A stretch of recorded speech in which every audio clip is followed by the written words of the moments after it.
dari lutut, berhadapan langsung. Biasa kita kan hanya mandangkan lewat TV, betul? Lewat YouTube kita nangis, ya kan? Nengok-nengok dari HP.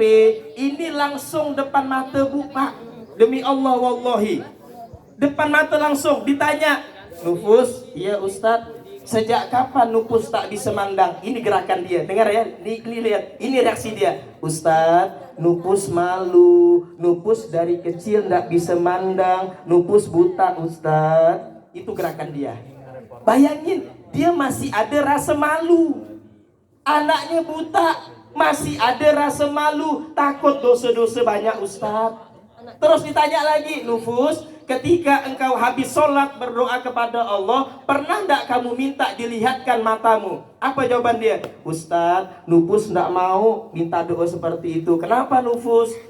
Nufus takut nanti kalau di dunia mata Nufus dilihatkan oleh Allah, mata ini banyak memandang maksiat, sehingga hafalan 30 juz yang Allah titipkan di badan Nufus diambil kembali oleh Allah. Nangis lagi yang nanya depan dia langsung. Nufus bisa nangis enggak? Nufus enggak bisa nangis Ustadz, karena mata Nufus tertutup semuanya. Air mata Nufus enggak bisa keluar. Nufus hanya nangis lewat perasaan saja. Allahu Akbar. Buta. Pertanyaannya kita di sini, bagaimana dengan kita yang hadir sekarang? Coba, bagaimana dengan kita yang hadir sekarang? Bisa mandang kanan kiri depan belakang, bisa mandang pasangan kekasihnya, bisa melihat kedua orang tuanya, bisa memandang guru-gurunya. Tapi ketika memandang Al-Quran, baru baca satu lembar udah sengal kaki, baru baca satu lembar setengah udah keram mata, baru baca 2 lembar lidah udah rasa keram. Kenapa? Karena Al-Quran tidak Allah titipkan di badan kita. Ustadz ingat dengan satu ayat, waman a'rodo az-zikri fa inna lahu ma'isyatan dongka wa nasyuruhu yaumal kiamati a'ma. Apa kata Allah? Hei Muhammad, kelak nanti di akhir zaman banyak umat-umatmu yang akan kami butakan matanya. Tuh dengar, dibutakan matanya dengan Allah. Sekarang kita bisa mandang kan, betul ya?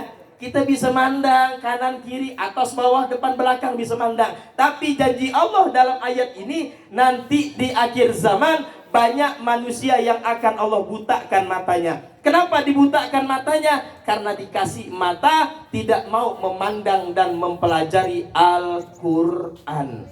Al-Quran kitab siapa? Kitab siapa Al-Quran? Kitabnya Nabi siapa? Nabi Muhammad sallallahu alaihi wasallam.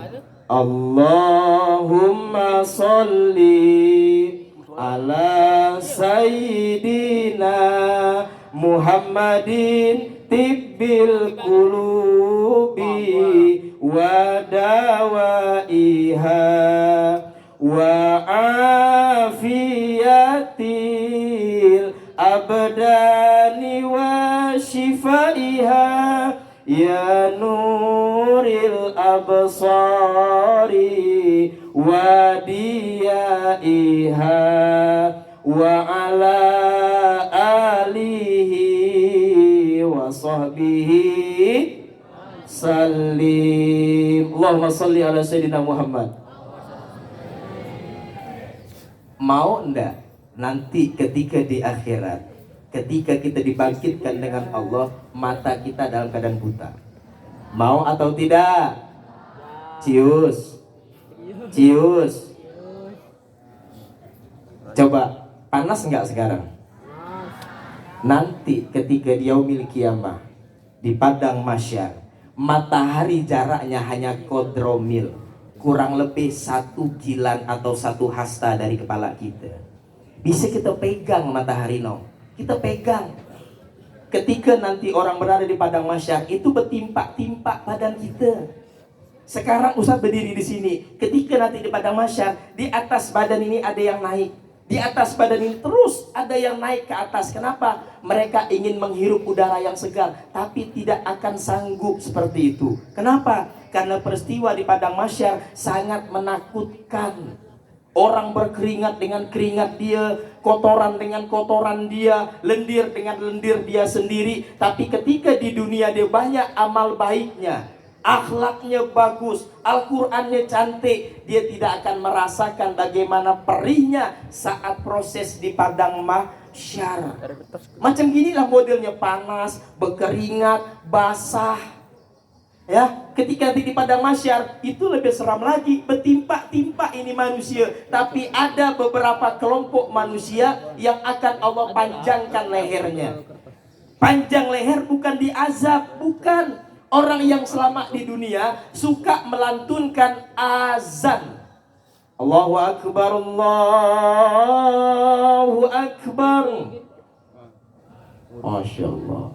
Dipanggil azan. Orang yang istiqomah dengan azan, suaranya merdu. Ketika nanti di padang mahsyar, orang sibuk mencari udara segar, orang-orang ini Allah akan panjangkan lehernya, bisa melihat persidangan nanti di padang mahsyar, berjumpa dengan seluruh manusia yang ada pada saat itu. Kenapa? Leher dari kepalanya mendapatkan rahmat dari Allah. Selama di dunia manggil orang untuk sholat. Makanya untuk kalian yang laki-laki yang suara merdu, jangan sukanya kecreng. Nyanyi di kafe, nyanyi di mall. Manfaatkan suaramu yang indah untuk melantunkan azan, agar nanti kelak di yaumil kiamah lehermu Allah panjangkan, akan mendapatkan rahmat dari Allah Subhanahu wa taala. Amin ya robbal. Insyaallah pagi ini Ustadz akan menyampaikan beberapa hikmah. Ada 3 hikmah. Tolong diingat baik-baik 3 hikmah ini. Nanti di antara penyampaian ini akan ada kuis yang akan disampaikan dengan kalian. 1 perempuan, 1 laki-laki. 25.000, 25.000. Lumayan untuk beli gude, nyaman, menyegarkan tenggorokan. Alhamdulillah. Ada cerita sedikit. Mau dengar cerita? Cinta enggak dengan Nabi? Hah? Tak ada. Dengan yang ngomong nih cinta enggak? Allah dalam balik apa Oh Pak Ibrahim, saya balik apa tak ada cinta dengan saya. Mengacu dah kasih dah. Dah, bisa oke lah seperti itu. Ya.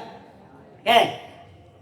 Allah dia main game lah. Aduh, jangan main game mati. Ayo.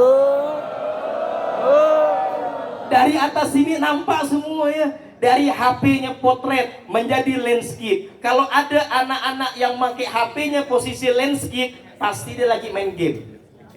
Itu udah pasti hukum alam. Dari potret menjadi landscape, pasti dia main game. Pasti itu, ya. Gamenya matikan dulu. Setuju? Ya, oke. Dengerin. Peristiwa masalah cinta. Kalau udah berbicara masalah lope-lope, ya kan? Pasti maunya Allah semangat. Macam kita gak bah? Sekarang berada di SMA 7 Pontianak, ketemu dengan cowok yang ada di sebelah sini. Pastilah lope-lope itu pasti ada, yakin. Ada gak di sini yang ada pacarnya di cowok-cowok sini? Ada gak? Mamput, pasti ada. Bisa gak hari ini kita doakan mereka putus semua? Bimo! Habis. Tenang Ustaz. Tak dapat di SMA 7 di Pontianak informasi banyak cewek. Nah, cari di Tokopedia banyak cewek second. Kalau berbicara masalah cinta kepada Rasulullah Sallallahu Alaihi Wasallam, Allahumma sholli wa sallim wa barik alaihi. Ada satu anak kecil yang usia 7 tahun, 7 sampai 8 tahun usianya. Saat itu anak kecil ini hendak ziarah ke makam Rasulullah, yaitu di kota Madinah. Berjumpa dengan seorang syekh yang bernama Abdurrahman Ad-Dibai. Siapa namanya? Ad-Dibai. Makanya sekarang masuk dalam syair Maulid Ad-Dibai. Ada syairnya di situ. Dan kisah anak kecil ini masuk di dalam ini syair Maulid Ad-Dibai. Alhamdulillah. Ini air apa dong? Air apa namanya? Air apa nih? Bukan air putih, air bening. Air putih itu air susu. Tahu? Air bening ini sehat. Ini sehat banget nih. Tahu sehat? Kalau dimasukkan ikan cupang ini hidup nih. Tahu ikan cupang? Tahu? Kalau masukkan ini berenang langsung muda nih. Kenapa? Air bening sangat menyehatkan bagi yang minumnya. Alhamdulillah. Oke, kembali ke asal tadi. Anak kecil ini berjumpa dengan Abdurrahman Ad-Dibai. Ditanya, ya Syekh, engkau mau kemana? Kau mau ngapa anak kecil? Naik nanya aku katanya. Aku mau ziarah ke makam Nabi ke kota Madinah. Aku boleh numpang enggak? Kata budak kecil ini nih. Oh tak boleh, kau masih kecil. Usia kau baru 7 tahun. Ini perjalanan kurang lebih 2 minggu melewati padang pasir. Karena zaman dulu enggak ada Maxim. Grab tak ada, Gojek pun tak punya dulu. Yang ada hanya onta dengan keledai dan kuda. Saat itu Abdurrahman Ad-Dibai bersama para jamaahnya hendak ziarah ke makam Nabi. Anak kecil ini dimarahkan dengan Syekh. Tak boleh, kau masih kecil. Nanti kalau mati, kalau kau sakit, yang mau nanggung siapa? Aku tak mau nanggung resiko. Sedihlah budak kecil ini nangis. Tahulah budak-budak usia 7 tahun sampai 8 tahun dia nangis, tak sanggup. Tapi anak kecil ini karena rasa mahabbahnya, cintanya kepada Rasulullah, dia nekat. Gimana caranya? Saat Syekh Abdurrahman Ad-Dibai tidur, pasukannya tidur, jamaahnya tidur, anak kecil ini ngumpet di bawah kuda Ad-Dibai di atas keranjang sedang tertidur di situ. Dia ngumpet diam-diam tanpa sepengetahuan Syekh Abdurrahman Ad-Dibai. Kenapa? Karena rasa mahabbah kepada Rasulullah Sallallahu Alaihi Wasallam. Singkat cerita, dimulailah perjalanan panjang. 1 hari, 2 hari, 1 minggu, 2 minggu. Sampailah ke kota Madinah. Apa kata Dibai? Jamaahku, kita udah sampai ke kota Madinah ini, tempat makamnya Rasulullah Sallallahu Alaihi Wasallam. Keluarlah anak kecil yang tadi dimarahkan oleh Ad-Dibai. Keluar dari bawah kuda, ditandang oleh Ad-Dibai. Kau nongol dari mana? Enggak kau kemarin tuh aku suruh balik? Ya, Ad-Dibai disuruh balik.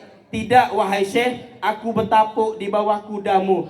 Yang ingin aku tanyakan dengan kau, bagaimana cara kau makan? Apa kau makan? Tidak. Apa kau minum? Tidak. Lah, bagaimana cara kau bisa bertahan hidup? Ya Syekh, selama 2 minggu perjalanan aku dikenyangkan oleh Allah karena rasa mahabbah aku, karena rasa cintaku kepada Rasulullah, sehingga aku menahan rasa lapar dan hausku. Kaget seperti itu, nangislah Ad-Dibai, tertunduk duduk di depan anak kecil ini, nangis. Apa katanya? Inilah contoh yang terbaik, akhlak yang terbaik, adab yang terbaik, cinta kepada Rasulullah sehingga menahan rasa lapar dan haus selama 2 minggu gara-gara pingin ziarah ke makam Rasulullah. Anak kecil ini ngomong, ya Syekh, apakah ini kota Madinah? Benar. Apakah tanah ini pernah diinjak oleh Rasulullah? Benar. Dengan sigapnya anak kecil ini, diambilnya tanah tersebut, dicium, diusap ke wajah anak kecil ini, mengucapkan Allahumma sholli ala Sayyidina Muhammad wa ala ali Sayyidina Muhammad. Saya datang kepada engkau ya Rasulullah, saya rindu kepada engkau. Jatuh pingsan anak kecil ini. Dipanggil jamaah, coba gak kau cek anak kecil ini nih, pingsan ketidur. Begitu dicek dengan salah satu jamaahnya, ya Syekh, anak kecil ini sudah meninggal dunia. Meninggal dalam keadaan cinta dan rindu kepada Rasulullah Sallallahu Alaihi Wasallam. Nangis Syekh ini makin jadi. Kenapa? Dari kecintaan yang paling dalam sampai merindukan, sampai ajal menjemput di usia 7 tahun. Dimakamkan di luar kota Madinah, di depan gerbang kota Madinah, dimakamkan, digali tanahnya, dikasih batu di atasnya, ditancapkan batu nisan di situ. Pergilah Syekh Ad-Dibai mengelilingi kota Madinah sambil ziarah ke makam Rasulullah. Singkat cerita, pulang dari ziarah, Ad-Dibai ingin menziarahi anak kecil ini. Kaget luar biasa kawan-kawan. Apa yang terjadi dibuat kaget di situ? Makam anak kecil ini yang tadinya ada di kota Madinah hilang. Kenapa hilang? Berpindah ke dalam kota Madinah, bergeser sendiri, baik jenazahnya sampai ke batu-batu nisannya, semuanya bergeser ke dalam kota Madinah. Setiap tahunnya, setiap harinya, sekarang riwayat menceritakan makam anak kecil ini mendekati makamnya Rasulullah Sallallahu Alaihi Wasallam. Karena apa? Mahabbah, rasa cinta, rasa rindu kepada Rasulullah Sallallahu Alaihi Wasallam. Allahumma sholli wa sallim wa barik alaihi. Bagaimana dengan kita nak? Generasi milenial, dibacakan sholawat, diam. Tapi cobalah Kalau dengan pasangan kekasihnya sendiri, ya Allah mak ketemu cium tangan. Cium tangan. Bang, adik sekolah